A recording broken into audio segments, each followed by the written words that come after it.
Hi, this is Tom from World Class Coaching with this week's animated drill. I'm always looking for ways to train skills in different environments, and this is a way to work on receiving. Specifically here, we're working on aerial receiving because we're talking about receiving balls out of the air.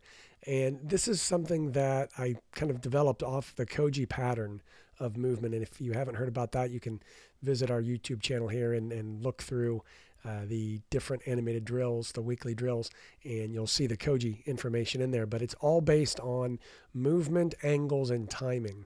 And this is a very simple pattern, but it gets the players moving and thinking in an engaging way. So it makes an activity like aerial receiving, interesting and fun and competitive somewhat as well. So here's how it's set up. So we have 4 cones that are in the corners. And I generally have these 10 yards from a central flag, or if you've got mannequins, great, or you can just put a cone there as well. Now you've got a line of 2 to 3 players at each of the cones, and that goes all the way around. To begin with here, I'm just showing the pattern done with 2 players at once, but you can do this with 4. I suggest starting with 2 just to paint the picture for the players.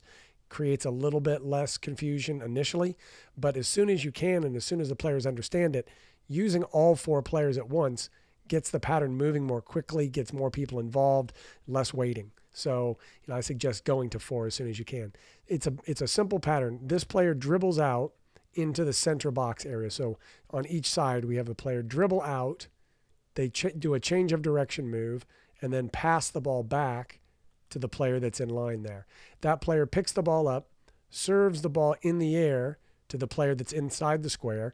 This player's goal is to receive the ball and then pass it back in 2 touches, all the while staying in this square. So we want both touches to be in this square. Receiving touch, passing touch in the square. As soon as they complete that, they run out and to the left. Same thing from the other side, out and to the left. We don't strictly make this a race. It's about doing it well, not doing it fast initially. So that's the basic pattern. So when the players then reach this side, then we'll have the players on this end that will then have a ball, and they'll dribble out and then change direction and pass back. Now you can easily, in the initial stage with a younger team perhaps, just have the player run out into the middle, turn, face, receive the ball. That'd be a simple way to do it. You take the dribbling out of it. I like to put the dribbling in with a change of direction move because even young players can do that, pass the ball back, and it's not a problem. So that's the basic pattern here. So now a way to progress this, and I'll just show you another in our Planet Training software that we use. I'll show you a kind of a progression of this that utilizes a little bit different pattern, but similar as well. So the players dribble out, again, change direction and pass, but after they pass, they don't receive a ball there. They make the run and receive the ball in the next square. So they're moving forward when the ball is coming in. So that involves timing their run. That involves judging the ball more because they're coming toward the ball and the ball is coming toward them. So we need to make sure we get the timing of that right.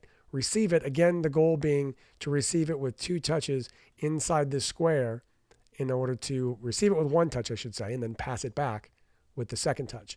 And then that pattern continues from the other side. So, this is something you can just start with 2 soccer balls and have the player, I guess each player would have a ball to begin with, but these players would have them in their hands and these players would be dribbling them if you're just using the 2 groups. Once you go to 4, all 4 players dribble out, change direction, pass back, and then go to the next square. In this case, it would be the square on their left, in order to receive the ball. So here you can see that going out and to the left, going out and to the left. This line would go out and end up here in this box to the left, and then this line would end up here going into this box out to the left. So it's a great pattern, and I think it's excellent for working on receiving. You challenge the players to receive the ball in here. Once you get all 4 lines going, you can challenge the players to get all 4 players to receive the ball in the square and pass it back. And so you can, as a coach, you can be off to the side and you can be talking about, okay, we had 2, or we had 3. Okay, we got all 4. Well done. Or we had 1 in the box. And so that challenges the players to do well, not to go fast, but to basically perform the movements properly and keep the ball under control. So give that a try with your teams. I think you'll find that it works really well.